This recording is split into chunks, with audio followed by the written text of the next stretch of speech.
Hello, beautiful people. Welcome back to Global Happiness Today TV. For a while now, the Southeasterners have been turned to two opposition. They have been given two options, and those two options, one seems to have more, followership and aggressive acceptance, and the other seem to have more of the elite acceptance, which is either to get Biafra as a sovereign state or to become the president of Nigeria, of which is going to come from Igbo extraction, of which they are not sure of that yet because there are also people aspiring. But the shocking part is the twist that is taking place. Now it looks like they don't have just two options, they now have three options, and the third one looks almost surprising. Call it shocking.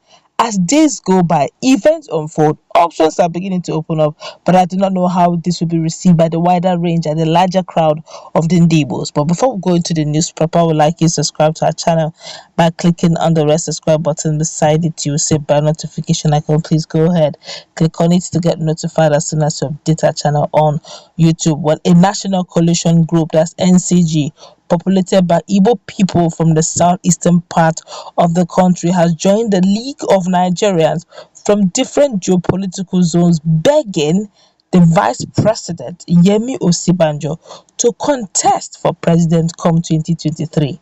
What a twist. The group, led by Dr. Eli Eberechukwu Dibia, who mobilized its members to Owerri, the Imo State capital, on Tuesday during the Vice President's working visit to the southeastern Nigeria, called on Osinbajo to contest for the presidency of Nigeria in 2023 general elections.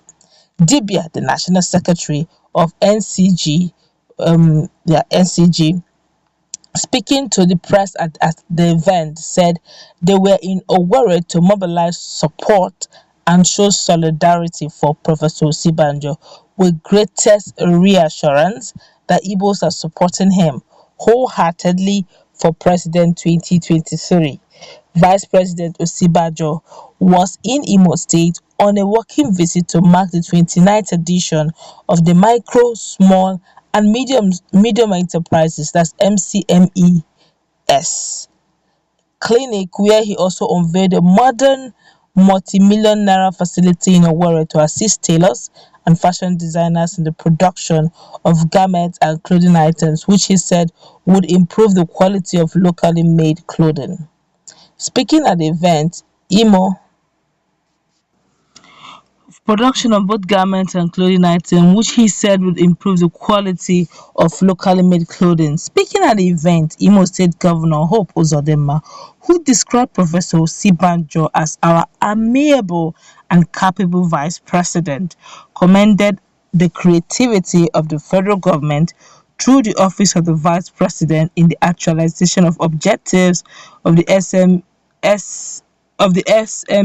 that's MSMEs clinics in the state. He described the facility as a wonderful thing, commending the vice president for its realization. According to him, the facility is equipped with modern fashion and garment making equipment not found anywhere in Southeast. There is also 24-hour supply of electricity to ensure uninterrupted productivity inside the facility. What is now left is for the beneficiaries to move in with their skills. Their destinies are now in their own hands, all thanks to the brilliant initiatives of our amiable vice president for collaborating. He now also went further, said on behalf of the government and the people of Imo State, I commend the Vice President, Professor Yemi Osinbajo, for the former unveiling of the Imo MSME Shared Facility Project. This laudable scheme is a collaborative venture between the federal government, state government, and private sector partners. In appreciation, the Vice President, Governor Uzodinma, said the event is yet another testimony of a commitment to the development of Imo State. We must thank our great leaders for this attention they are always giving to our dear state. He noted that the facility commissioned by the Vice President was the fourth to be commissioned in the country, which it was said will service about 350 small business daily and over 110,000 each year, as it comprises of 200 work-class, both manual and fully automated fashion equipment. Hence, it was for Vice President Osinbajo's exemplary leadership. The National Coalition Group, speaking further through its National Secretary Dibia, said it will be mobilizing state governors, past and present National Assembly members, and elected All Progressive Congress executive across the nation to ensure that Professor Osinbajo emerges the presidential standard bearer of the ruling party and elected president subsequently. Osinbajo has demonstrated the leadership ability and experience needed to pilot the nation's affairs at this time of her history and will make a true Nigerian president, Dibia said. We are hoping for him to contest for the presidency. We are begging him. We are seeking him to come and salvage the economy, to come and recover the youth and make the citizens laugh again. We are doing this because Osinbajo is credible enough. He has an intimidating credential. He is humble. We are not rooting for him because he's a Yoruba man. We are doing this because if he becomes Nigerian president, we will all be happy for him. You'll be happy for him and we'll be happy for all Nigerians. I hope it's not sentiment. Let's continue anyway. So look at our flyers. You can see we have PDP governors and many APC governors behind us. We have done this in Lagos, in Katsina, in Nasarawa, and many other states across Nigeria, Dibia said. Over time, several national coalitions and interest groups, likewise professional bodies, have been mobilized for support across country, putting Professor Osinbajo under intense pressure as they urged him to contest for the presidency come 2023, even when the vice president has not shown interest in the highly coveted office and has not spoken about his political future. Okay, to cut the long story short, they are saying that they have three options: Biafra exit, Igbo presidency, or to vote in Osinbajo, the present vice president of Nigeria. To make it very interesting, Osinbajo himself, as Vice President of Nigeria, Senior Advocate of Nigeria, professor, and also a pastor, has not even said he's going to contest or he's not going to contest.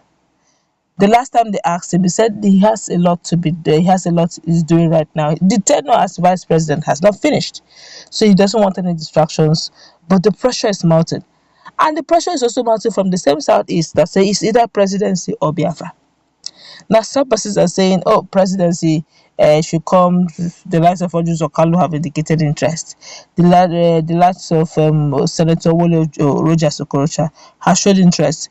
Even the likes of Engineer David Umahi, the present governor of Ebonyi State, has also shown interest. The one before now, I think Peter Obi showed interest as vice president in the dispensation of PDP, but he has not declared any intentions yet. This particular one, I guess they're all bidding time. Now, we don't know which one exactly do Southeasterners want. Is it vice president because of some of his if you want to be fair to him, when it comes to economic movement initiative, I must give it to him. If there's anybody that even done anything about economic initiative in this dispensation, I think it's only him. In the grant, I think it was his brainchild. The Empower was his brainchild. A lot of economic things actually came from him. But then the question is it strong enough for the Igbos to leave their Biafra agitation or the advocacy for the Igbo presidency come 2023, since they've not tested it in a very long while, and go for Vice President Olusegun Obasanjo? The ball is in your court. Let's meet in that conversation. Also take